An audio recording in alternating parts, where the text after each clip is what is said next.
So that reading about the worthy wife, the wife that is generous, that theme comes up several times in the Bible where the person you marry, either they will make life bloom or they will basically suck all the life out of you. And it sounds strange, but I hate to say this, I have found that. Where I hope my cousin never listens to my homilies, but one of my cousin, he married this girl. She was incredibly good looking. He married her, but to be honest, she didn't have what would be called a winning personality. She's very materialistic. She was kind of mean, to be honest. Anyhow, we had the wedding, and my cousin, I used to think he was one of the funniest people alive, but after being married to her for over 20 years, he has no sense of humor whatsoever. And she didn't really change. She's still kind of mean. And I hate to say this, we kind of joke behind his back. She destroyed his sense of humor. She killed his soul. And it's sad, but sometimes some marriages do that. But the opposite is true too, where I know plenty of couples who they get married, and lo and behold, their life gets better. And one of my friends, his parents are from Orange County, and they all admit that his mother made his father's life so much better, that she was the real talent. And he was smart and brilliant. He became a very successful lawyer in Orange County, but it was his mother who really made everything happen. And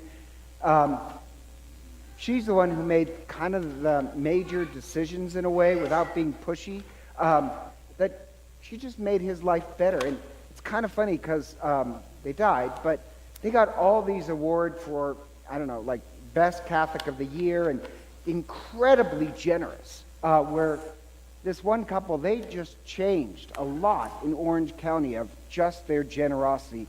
And I like that image, that one good marriage, it can change the world around you. And here's the odd part. In the reading, they're talking about this generous wife who knows how to sew and weave her own clothes, like many of you. She knows how to do all these things. She knows how to work with creation. And here's the odd part. The love of her marriage, it feeds the poor.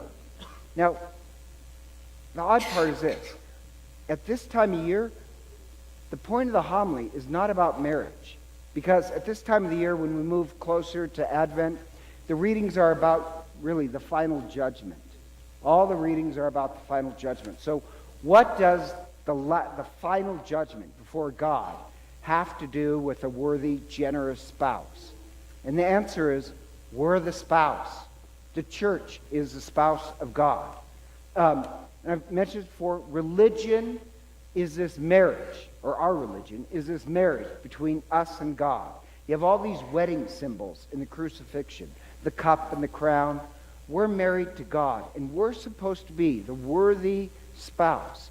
That somehow our love of this marriage, it feeds the world, it changes the world, it makes the world a better place. The last judgment is really, what kind of spouse were we to God? Because remember, you receive from the cup at communion, that is your marriage to God. And your marriage is going to be based on, did your religion, your marriage to God, bring life and generosity to the world? I just kind of like that. But the parable that Christ gives is kind of the same thing, where the parable is the parable of the talents. And the idea is that the master owns everything. The master, he gives you all your talents.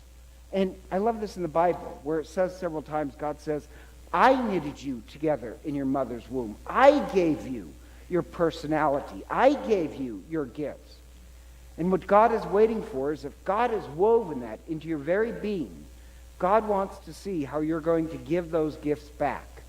And the gifts that God gives us, whether it's like, for me, I'm not really sure, my ability to be stubborn, your ability to dance, all these gifts are supposed to make this world a better place. And even the term talent, I love it, because talent that he's speaking of, a lot of times people will say they're coins. They're not coins. They're actually a unit of measurement. And a talent comes out to be a unit of measurement, that weight, that equals 20 years of your life. That's what you'd earn in 20 years. So God gives different, I like the ambiguity, talent, treasure, time and talent. He gives it in different amounts to different people. And he gives different, but it's all God's property. And God wants it back with interest. And so the last judgment is God gave you all these talents. And the last judgment is, how generous were you in investing the talents that God gave you? Because this parable, don't forget, this is another one that Jesus tells just before the crucifixion.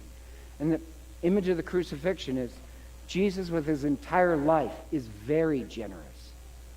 God is very generous. But the principle works like this. If you are generous, when you die, God gives you twice as much joy and twice as much life back. God doubles down on everything. But the third servant, who he's very afraid and scared, and so he's selfish with his talents. The only one he takes care of is himself. And so at the last judgment, God gets quite mad. I gave you these gifts. I wanted you to do something with them. That's supposed to be us as well. We're the ones who are supposed to double down, and our talents are supposed to make this world a better place. And so, I was thinking about this.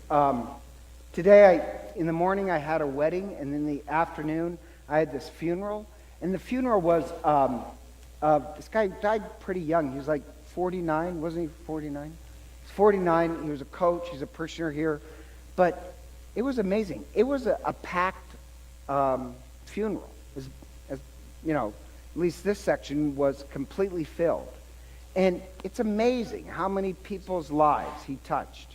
And Shaq, our deacon, who rarely has a good idea, had this great idea where he said, if, his name was Dean, if Dean's life ever touched you, if you were his teacher, if he was your teacher or coach and he changed your life, stand up.